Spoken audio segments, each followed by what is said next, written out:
Hello, everyone, and welcome to our next Hacker Happy Hour on Residential Proxy Networks. I am Rosemary here with Human, and I am joined with one of my favorite humans. I may say that every time I do this, but I don't really care because all of y'all are so awesome. One of my favorite humans, Vikas, from our Threat Intel team. Thank you so much for joining us, Vikas, today. It is Hacker Happy Hour. However, it is very different time differences for us right now. 9:30 a.m. for me, 6:30 p.m. for you. So you can drink, but not quite. I can't. I'll just have my coffee. So I guess you guys to start us off, tell us a little bit about yourself, your favorite robot, of course, and then we obviously need to know your beverage of choice. It is a happy hour after all. Well, hi, hello everyone, and thank you, Rosemary, for organizing this. I am Vikas, and I am the staff threat researcher at Human, and I work in a wonderful team of people called Satori, and yeah, that's me. And my favorite robot is Brainiac from the DC universe, and my favorite beverage of choice depends on that. If it's evening, it's usually during all of the work days because I'm working most of the time, which is fun. So it's filter coffee, which is a South Indian coffee. It's amazing. And my other beverage of choice is water. I love water. Look, there's nothing wrong with coffee and water. Those are like essentials as humans. We need those. Totally understand. And also because I love how like you have been part of the Satori team for so long. You've been part of so many disruptions and takedowns. Vast Flux being another one, if anyone watched that one as well. So never undersell yourself. You are very good at what you do, and I'm so excited you're here and I got your time. Thank you. So this is what we have on tap for today's talk. We're going to chat through all things residential proxy networks, what they are, how they work, how fraudsters exploit them, of course. And then we want to dive a little bit into our recent publication of an operation called Proxy which Vigas was part of. So first on the menu, a little appetizer, if you will. Let's set the groundwork here. What are residential proxy networks, Vigas? So I'm trying to make it simple so that it's easy for a lot of humans to understand, Yeah. but also try to make it a little bit technical. So residential proxies, these people already know what proxies are, right? But what residential proxies are is a way for a lot of bot actors, threat actors, people who are trying to do a lot of things to bypass, cheat the security system. A very basic security system, which a lot of websites and a lot of services have, is IP based restrictions. They restrict based, people are like, this is old, so people know to restrict people based on repetitive coming from the same IPs most of the times or using data centers, and actors want to bypass that security. So this is step one of doing any kind of fraud. Like, hey, use a residential proxy and then look like other humans, look more legit, and bypass and cheat the system to go ahead. So that's the basic of it. And what residential proxy networks are, it's usually a service. uh, when it started, most of the services were totally black hat. Now people are trying to do it more in a white hat manner, where you can go register yourself, buy some IPs for yourself, and then access all of these websites. What's interesting is all of these IPs are coming out from real people's phones and computers and IoT devices. So that's what is very interesting and also very scary about it. Yeah, like I would have no idea if someone had access to my residential machine. Yeah, it's very hard to tell these days unless you have a lot of protections and firewalls. And even then, you need to be looking very closely into what's going out from your network and your phones. Totally. So who builds these residential proxies and how do they benefit from them? So Initially, like I said, this has been going on from a lot of years. And initially, there were a lot of hackers who would try to monetize from whatever they hack. So there are a lot of byproducts of when you hack into several systems, and they want to make more money as much as possible. So there is this group of hackers who would specifically sell the IP addresses of people once they have hacked in order to cloak themselves or sell this as a service to other people so that they can cloak themselves. So these people would build residential proxies. Now there are other organizations who are trying to do the way in which they are not breaking into other people, exploiting them, but they are trying to do it in a very smarter way. Yeah. Instead of software as a service, it's fraud as a service, essentially. Yeah, they don't want to call it as fraud as service, but we know why it is being used for. Yeah, we know. Can anyone access a residential proxy, or is it just fraudsters? Nowadays it's fairly easy to access by a residential proxy service. Just Google away, and it's also fairly easy to pay for them and get an account. And with how technology is growing and how people are getting educated, more and more people are getting into this, it's fairly easy for one to understand and build and use them. Right, right. The barrier to entry is a lot like Easier now. easier. Yeah. Hmm. So let's go more into the fraudsters part of this. Why and how do fraudsters use proxies? So, fraudsters use this for a variety of stuff. One of the basic stuff, like I mentioned, it is to cheat the system. That's one very basic thing, right? Say, suppose very common use cases of it is scraping and copying contents or monitoring some systems, or say, creating accounts on websites, maintaining. People use it for doing a lot of social media promotions, use it for scalping and stuff. We are also fighting a lot of ad frauds. So a lot of ad fraud also comes from the residential proxies. So, uh, like, so that is why a lot of people use them. And some people don't want to pay money to other people, so they try to build it themselves by hacking into other computers. And some people just use it, look at it as a business. Like, hey, let me build this. I know I have consumer for this. If I set the price right, then I know I have an audience and people will use me. So people who are using residential proxies, they are always at the look for, hey, what is cheap and what more I can access, how better I can increase my inventory to do more and more of what I'm doing. Right, right. It's the basic like fraud model that we see all the time where like they're trying to spend the least amount of money to make the most in the end. Yeah. That just seems to be the way they think, which I guess is how most of us think, just not about fraud. Yeah. And what's also interesting is that a lot of people who use these residential proxies, they don't know if it's being sourced ethically or unethically. I don't think it's mostly ethical or ever ethical. So there are people who use it but still don't know the consequences and like how people are getting impacted by Yeah, yeah, this. yeah. Wow, that's interesting. Because I mean, like, who's gonna really be like, yeah, this is an unethical one? No one's gonna say that. Yeah. Yeah, for sure. You kind of started touching on this a little bit about the different things that fraudsters do once they gain access, but what kind of threats do we typically see?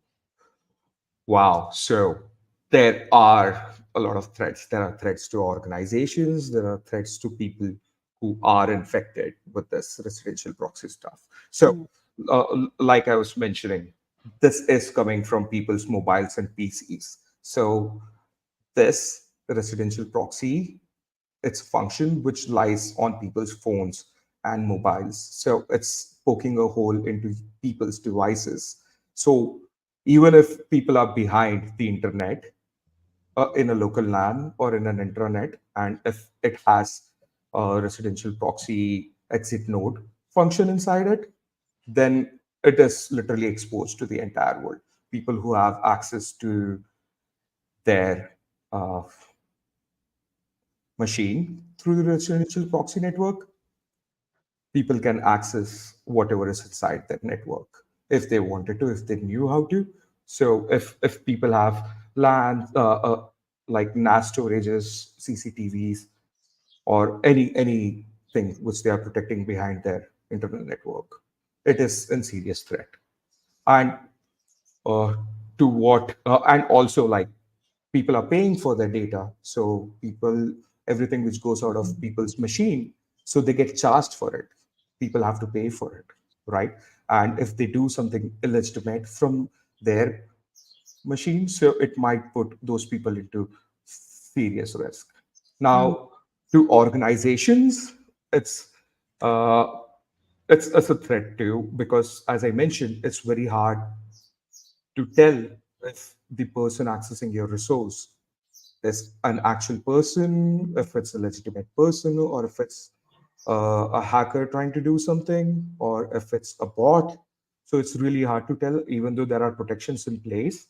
But like I mentioned, this is the step one of doing anything. And people, after they have this, they are trying to build more smarter way to bypass the system. Right, right. Wow.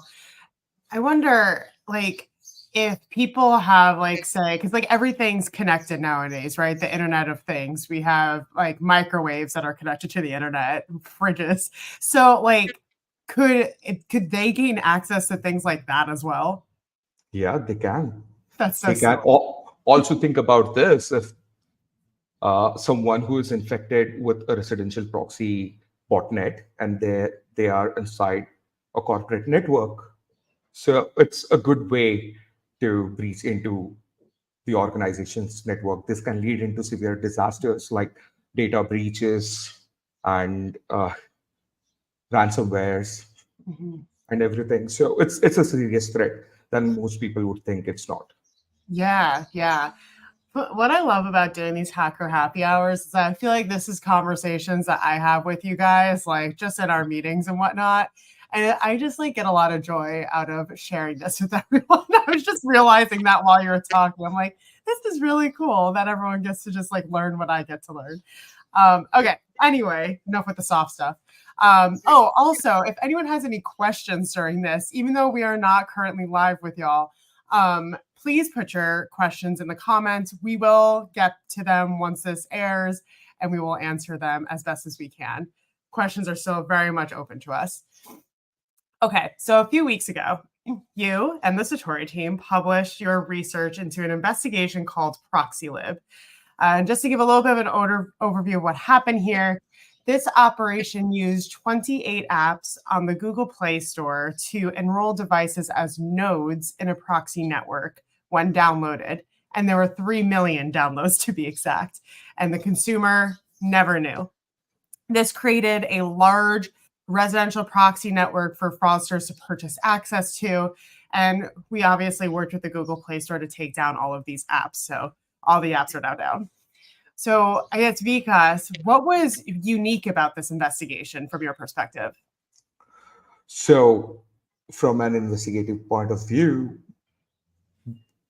the technically unique thing about this thing is that these guys built a Go library. So ProxyLab, so these guys called it Lumi SDK, and the site which was spreading this Lumi SDK was Lumi Apps. And what is interesting is that we were able to tie it to a residential proxy seller called ASOX, and then we tied it to them, and that is very interesting. And this SDK which they built was a Go library, and so which way it is very portable for them to put it into a mobile app or a desktop app, and it is uh, useful for all of the architectures and all of the operating systems out there. So it's fairly easy for them to just port it to any of the uh, applications or like any of the architecture they want. And the another interesting stuff is that they were selling this as a option for people to integrate within their apps, within the Lumi apps sites, so that people could go and upload their APK and then get their SDK inside it, Lumi apps SDK inside it. And if they distributed it, uh, the people spreading the APKs would make money from it. So if you have a Play Store app and then you want to make more money from it, you go, you get their SDK inside your application, and then you start making money from it. And what's really interesting is, uh, initially, like I said, people were trying to do it in a black hat way, where people would infect other people with malwares, and then, or they would exploit, they would hack into them, and then they would make them a part of residential proxy network. This still happens, but these guys figured out that, hey, there is also an easier way to do it. Let's just make an SDK, and then let's put it into Play Store apps, let's distribute it, and then that way we have more reach, an easier reach, and also stable reach. So this is what they thought. And they were trying, they got this SDK, the idea of using this SDK from other residential providers which are there in the market, who try to do it a very white hat way of doing it. So they got the idea from other providers, and then they started building on it. But they were still trying to hide themselves, like, hey, we are doing this, right? Yeah. It was not easy for people to tell if a particular app or an application had this Lumi SDK inside it. They were trying to hide it, conceal it. Right, right. It's interesting. I feel like this is just overall one of the most unique investigations we've ever done. I know when I was working on the content for this, I was like, wait, okay, now I need to learn all about all these residential proxy networks, what they do, all the information. And it's also just wild to me that there is no way for you to tell, like, a user on face that these apps were not doing so great things once you were downloading them. Exactly. Yeah. How did ProxyLib operators make money from this scheme? And what were bad actors doing once they gained access to the network? So the Proxylab actors sold all of the IP addresses they infected on to their site, and then they were making money by selling it. They had a very sophisticated architecture where they had lot many servers which were load balancing, because they estimated that they might have a big audience and a big infection. So they had to scale. They had plenty of servers which were load balancing, and then they were selling access to this on to their website, and then they were accepting monies via cryptocurrencies, and fairly easy. And they also had a fair good amount of documentation on their site on how to use them, so which really made it easy for people to use them. They also had tie-ups with a lot of automation tools and browsers, so they were integrated into a lot of browsers and tools. So if all you had to do is buy an account and put them into automation tools, and then it would automatically start doing all of the residential proxy stuff. Also, one of the really important and interesting stuff is you can pick and choose which city you wanted to go out from, which country you wanted to go out from, and also try to use which ASM you wanted to go out from. Very interesting. Wow, wow, that's crazy. You can actually, like, choose where Yeah. you want to be coming from. I'm sure that makes it a lot harder than for people to, if they're doing something nefarious, it makes it a lot harder for that person to be like, oh, like, I need to flag this because it's coming from where you would think it would come from. It's also really useful when you're doing targeted attacks, right? You want to come, you are targeting a particular person who lives in a particular state, particular city, and you want to make it look like he's accessing it from there. So it's really useful when people do account takeovers, but really dangerous too. Hmm. So, knowing all of this, how can companies and consumers alike protect themselves from these kinds of threats? Uh, It's hard because we can't really protect ourselves from the networks themselves, I guess, right? I think I ought to go back to the previous question because I still want to answer like how Yeah. people exploited it, right? I'm sorry for No, doing that. no, go for it. Sure. So we observed people doing a lot of frauds once they had access to it. We monitored it. People were trying to do takeovers. People were trying to do a lot of scraping, and then they were trying to do a lot of ad frauds from it. So it ranged from anything. People also tried to do, like I mentioned, account takeovers, which is really, really interesting, right? So those are the dangers of this particular network. And yeah, Right. So then it makes it all harder then because if there's so many different things that fraudsters can do with these networks, then every company, every consumer has to kind of protect themselves and so where however they can from these individual kinds of threats. yeah, yeah, Right. yeah. And if answering to like how people can protect themselves and Yeah. like how organizations. So particularly for people's first, be very careful about what you install onto your systems, right?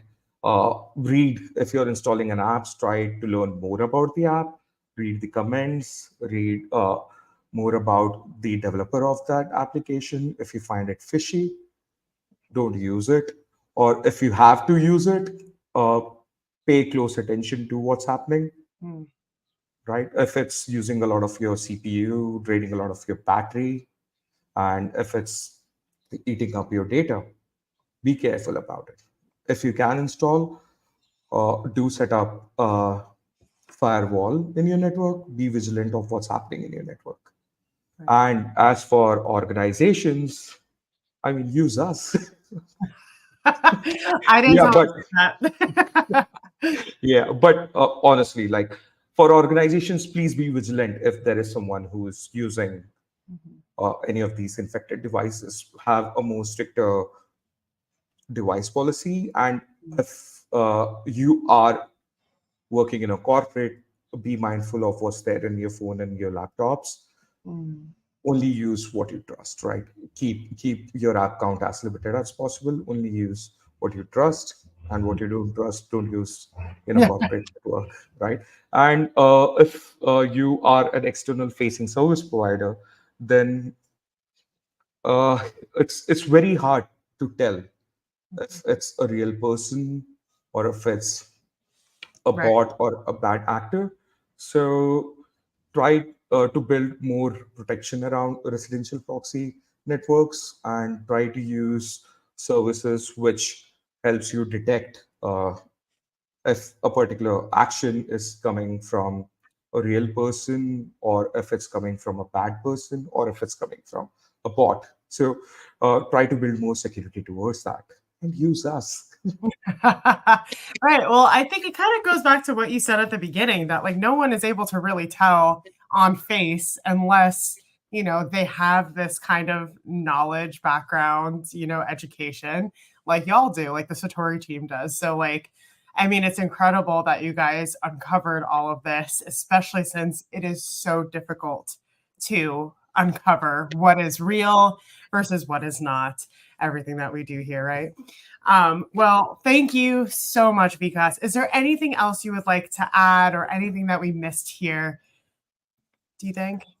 Uh, I think we are good, but hey, guys, if you guys have any question, please reach out to us. We'll be more than happy to answer them. And have a wonderful day, everyone. Oh, thank you so much, Vikas. You took it right out of my mouth. Please put your questions in the comments. We will get back to you as soon as we can. Thank you so much for joining me, Vikas, on this evening for you. And have a great rest of your day, everybody. See ya. Thank you.